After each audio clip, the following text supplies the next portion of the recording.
केंद्र सरकार ने देश में नागरिकता संशोधन कानून यानी सीएए को लागू कर दिया है, जिसके बाद सियासत गरमाई हुई है। दिल्ली के मुख्यमंत्री अरविंद केजरीवाल भाजपा पर वोट बैंक की राजनीति का आरोप लगा रहे हैं। वहीं केंद्र सरकार जरूरतमंदों और धार्मिक प्रताड़ितों को आश्रय देने का कानून बता रही है। केंद्रीय गृह मंत्री अमित शाह के बयान पर दिल्ली सीएम अरविंद केजरीवाल ने जवाब देते हुए कहा कि आज सारी सरकार मिलकर अपने देश के बच्चों को रोजगार देने में असमर्थ है। आप भारी संख्या में पाकिस्तान, बांग्लादेश और अफगानिस्तान के लोगों को बसाना चाहते हो, उनको कहां से नौकरियां देंगे? पहले अपने बच्चों के लिए नौकरियों का इंतजाम करें, उनके लिए घर कहां से आएंगे? अपने देश में लोगों के पास नौकरी और घर नहीं है। देश के 140 करोड़ लोग इम्पोर्टेंट हैं, उनकी बात करते हैं।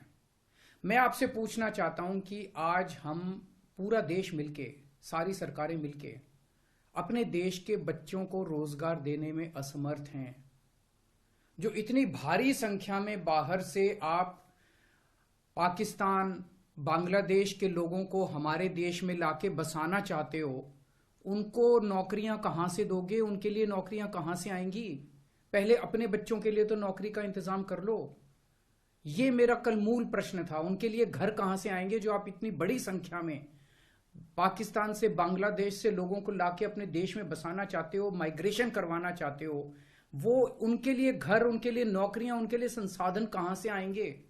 अपने देश में इतनी गरीबी है, अपने देश में ऑलरेडी लोगों के पास नौकरियां नहीं है, घर नहीं है, उनको कहां से लाके बसाओगे?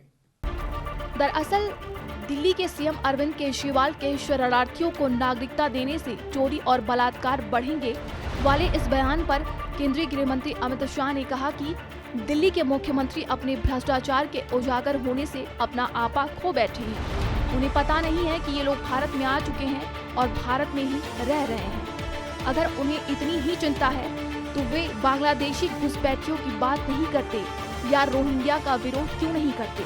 वे वोट बैंक की राजनीति कर रहे हैं। वे विभाजन की पृष्ठभूमि भूल गए हैं। उन्हें शरणार्थी परिवारों से मिलना चाहिए। आपके आलोचक के जो कमेंट्स हैं उनको पढ़ती हूँ और आप बताइए। जो दिल्ली के चीफ मिनिस्टर हैं वो कहते हैं, वो सवाल उठा रहे हैं। उन्होंने कहा कि ये जो अंधाधुंध लोग आएंगे, बीजेपी उन्हें नागरिकता देगी, उससे थेफ्ट, रॉबरीज, रेप बढ़ जाएगा।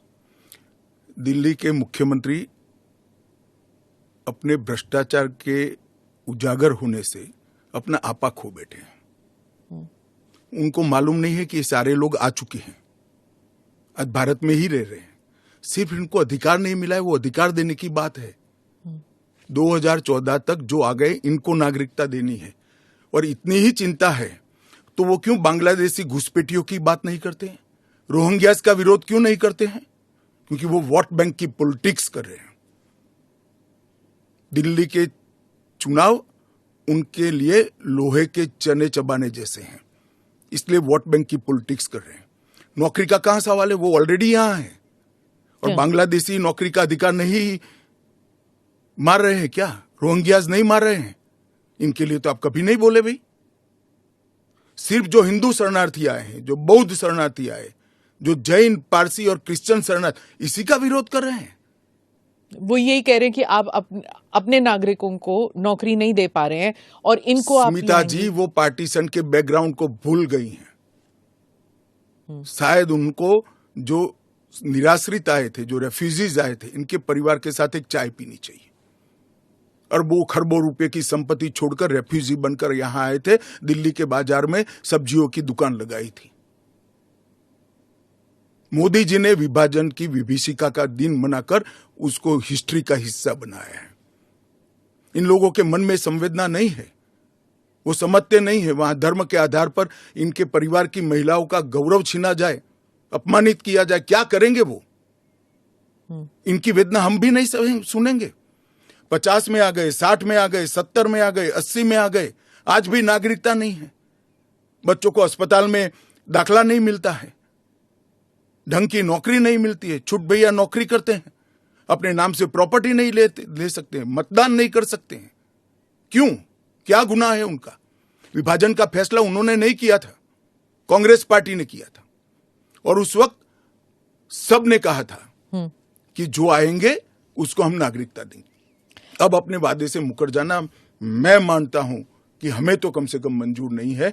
इनकी संवेदनाओं को भारतीय जनता पार्टी भी महसूस करती है, इस देश के प्रधानमंत्री भी महसूस करते हैं, और हम मानते हैं कि इनकी ये 75 साल की वेदनाओं का अंत कभी न कभी आना चाहिए, और ये चुनाव के पहले आ जाए वो ठीक है। आपको यह स्पष्ट करते हैं कि सीएए कानून भारत के किसी नागरिक को नागरिकता से वंचित नहीं करता। ये कानून किसी भारतीय के लिए है ही नहीं।